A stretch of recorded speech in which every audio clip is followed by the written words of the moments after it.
بسم اللہ الرحمن الرحیم۔ السلام علیکم خواتین و حضرات۔ آج ہم استاذ جاوید احمد غامدی نے اجتہاد کے بارے میں جو لکھا ہے اس کا ایک مفہوم بیان کریں گے، اور مقصد یہ ہوگا کہ اس اجتہاد کے حوالے سے جو ہمارے ہاں بہت ساری باتیں کی جاتی ہیں، اور خاص طور سے اس دور میں جو یہ کہا جاتا ہے کہ اجتہاد کا جو دروازہ ہے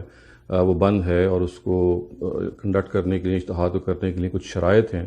اور اسی طرح سے کہا جاتا ہے کہ اجتہاد کا جو حق ہے وہ خاص لوگوں کو ہے، اور اس کے ساتھ ساتھ پارلیمنٹ کے بارے میں بھی کہا جاتا ہے کہ اجتہاد جو ہے وہ پارلیمنٹ کرے گی۔ تو یہ مختلف چیزیں ہیں جو ہمارے ہاں سرکولیٹ کرتی رہتی ہیں۔ ان چیزوں کو واضح کرنے کے لیے خواتین حضرات اس مختصر سی گفتگو کا بھی مقصد ہے کہ ان کی صحیح ہم آشنائی حاصل کریں۔ سب سے پہلے تو یہ ذہن میں رکھیے کہ اجتہاد کا جو لفظ ہے وہ ایک روایت سے پیدا ہوا ہے، جو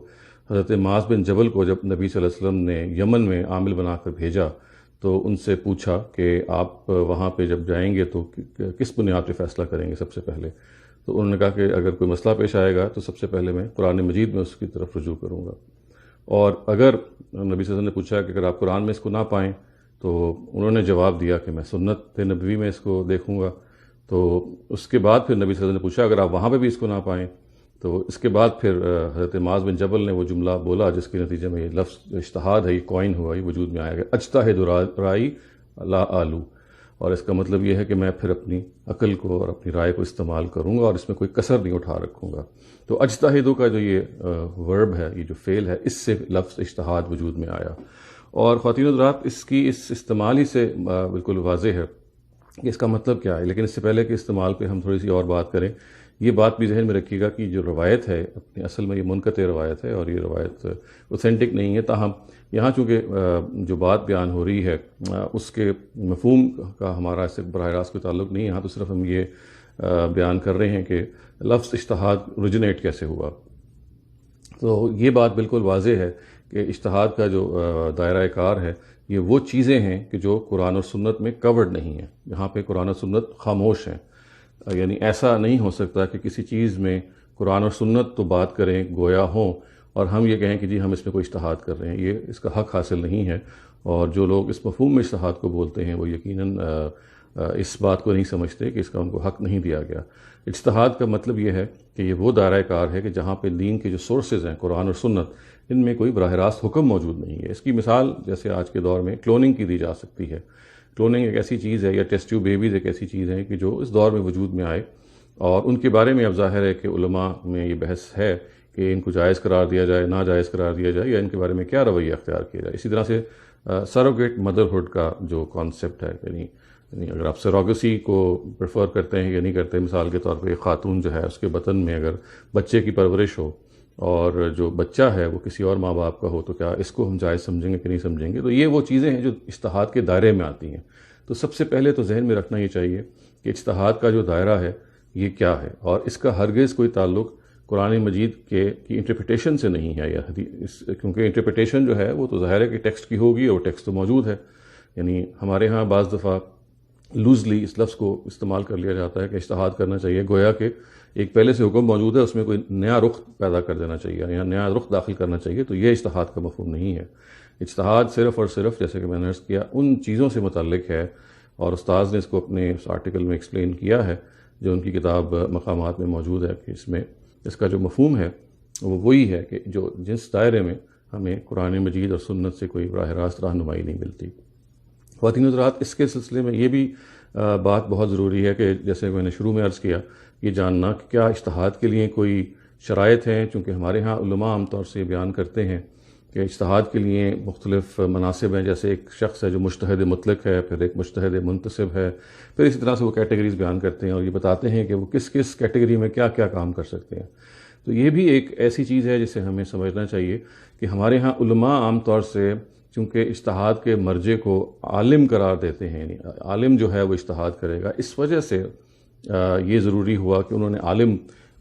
کو وہ کوالیفیکیشن دی، کیونکہ تقلید ہمارے ہاں ایک رائے گاں اصول ہے، ایک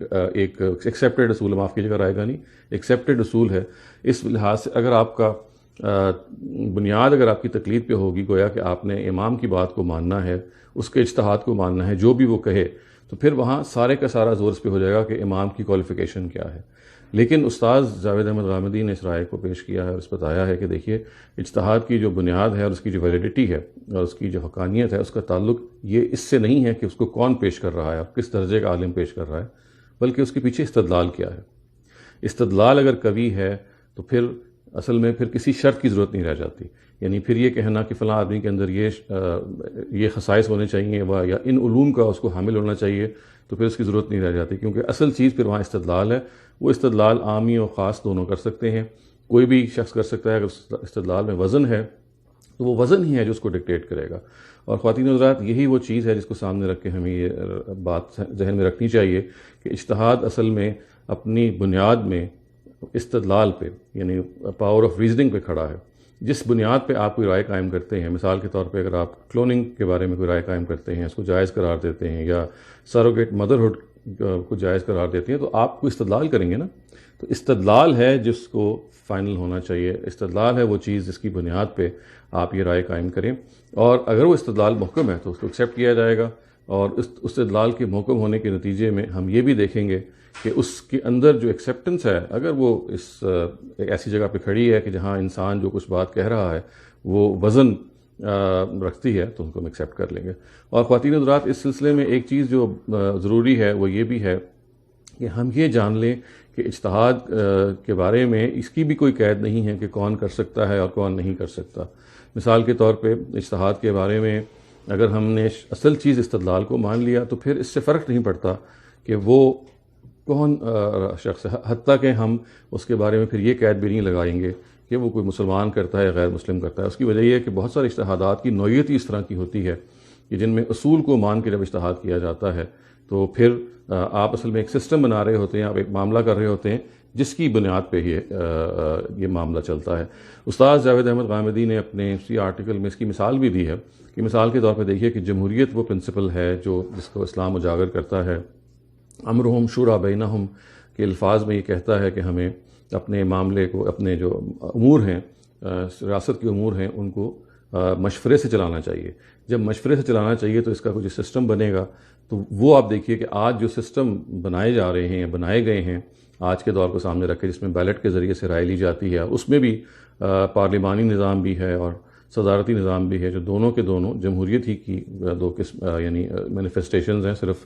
نظام فرق ہے لیکن اس میں روح جمہوریت ہی کی ہے۔ تو یہ دیکھیے کہ یہ جو مغربی پارلیمانی جمہوریت ہے یا صدارتی جمہوریت ہے، ان دونوں کو ہمارے سامنے جو ماڈل کے طور پہ پیش کیا گیا وہ مغرب ہی کی کے اداروں نے پیش کیا، انہوں نے ہی ان کو پروان چڑھایا اور ان کو ہمارے سامنے ایک نمونہ پیش کیا۔ تو گویا ہم یہ کہہ سکتے ہیں کہ سسٹم کے حوالے سے جو کچھ ہمیں اس میں رہنمائی ملی وہ بہت کچھ اگر کسی اور جانب سے بھی آتی ہے تو اس میں تفریق نہیں کی جائے گی، کیونکہ دیکھیے اس میں معاملہ وہی ہے کہ اصل چیز اجتہاد ہے، اصل چیز استدلال ہے، اور استدلال کی بنیاد پہ اگر آپ ایک بات کو پیش کر رہے ہیں تو اس کے اندر پھر کوئی دو رائے نہیں ہو سکتی۔ خواتین حضرات، اسی سلسلے میں جو ہم نے شروع میں بات عرض کی تھی کہ بعض لوگوں کا یہ خیال ہے کہ پارلیمنٹ کو حق اجتہاد دیا جائے،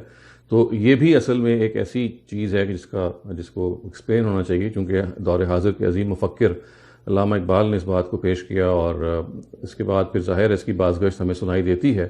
تو یہ بھی ذہن میں رکھنا چاہیے کہ اجتہاد سے یہاں مراد یہ ہے کہ اگر کسی چیز کے بارے میں رائے قائم کرنی ہے تو اور اس کو اسٹیٹ کا قانون بنانا ہے، تو پھر جو آراء پریولنٹ ہیں، یعنی مختلف جو اجتہادات ہوئے ہوئے ہیں، ان کے اندر فیصلہ کن جو اتھارٹی ہے میجورٹی کی بنیاد پہ وہ پارلیمنٹ کو حاصل ہے۔ گویا کہ پارلیمنٹ اجتہاد نہیں کرے گی، بلکہ پارلیمنٹ جو کیے ہوئے اجتہادات ہیں، ہوئے اجتہادات ہیں، ان میں سے کسی ایک کو ترجیح دے گی۔ اور اس کے ساتھ ساتھ یہ بات بھی ذہن میں رکھنی چاہیے کہ یہاں پہ بعض دفعہ دین کی انٹرپریٹیشن کو بھی اسی مفہوم میں بول لیا جاتا ہے، اور خاص طور ہمارے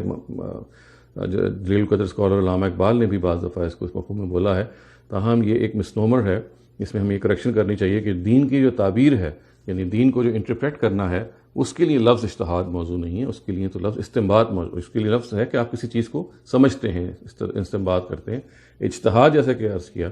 کہ یہ اس میں ایسی جو بنیاد ہے وہ وہی ہے کہ قرآن و سنت اس میں خاموش ہیں، اور اس کی کوئی شرط جو ہے وہ نہیں لگائی جا سکتی، اس لیے جیسا کہ میں نے عرض کیا اور بار بار عرض کیا کہ اس کی بنیاد استدلال ہے۔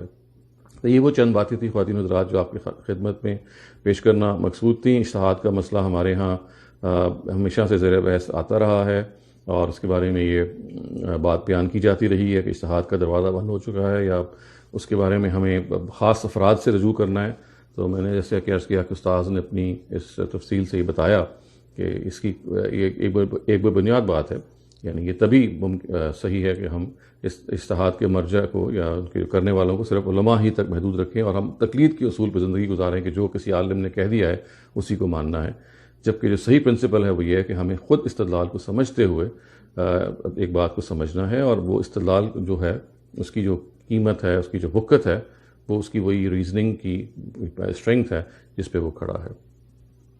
اقول قولی ھذا واستغفر اللہ لی ولکم ولسائر المسلمین والمسلمات.